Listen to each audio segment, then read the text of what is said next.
বাংলার লোকশিল্প দিন দিন অবলুপ্ত হয়ে যাচ্ছে। বাংলার লোকশিল্প গম্ভীরা নিয়ে তৈরি হচ্ছে নতুন ছবি নানাহে। বাংলার হারিয়ে যাওয়া বহু লোকশিল্পের মধ্যে উল্লেখযোগ্য লোকপালা গম্ভীরা। গম্ভীরা গানের উৎপত্তি পশ্চিমবঙ্গের মালদা জেলায়। গম্ভীরা নৃত্যটি চৈত্র সংক্রান্তির সময় মালদা জেলায় প্রদর্শিত হয়। এই গম্ভীরার বিশেষত্ব হল মুখোশের ব্যবহার। স্থানীয় শিল্পী সম্প্রদায় নিম এবং ডুমুর গাছের অংশবিশেষের সাহায্যে মুখোশগুলি তৈরি করে। সেই হারিয়ে যাওয়া শিল্পকে কেন্দ্র করে তৈরি হচ্ছে নানাহের চিত্রনাট্য। এই ছবির মাধ্যমে বড় পর্দায় জুটি বাঁধতে চলেছেন সৌরভ দাস ও শ্রীতমা দে। ছবিটিতে গম্ভীরা শিল্পীর চরিত্রে রয়েছেন খরাজ মুখোপাধ্যায়, যিনি বাণিজ্যিক গম্ভীরা করতে চান না বলে খানিকটা স্বেচ্ছা নির্বাসন নিয়ে নিজেকে গৃহবন্দী করে ফেলেছেন।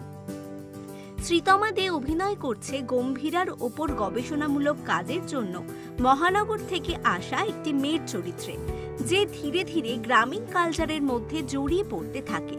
এই ছবিতে শহুরে ছেলের চরিত্রে অভিনয় করতে দেখা যাবে সৌরভ দাসকে, যাকে গম্ভীরা শিল্প পুরোপুরি পাল্টে দেয়। সদ্যই বিয়ে হয়েছে সৌরভ দর্শনার।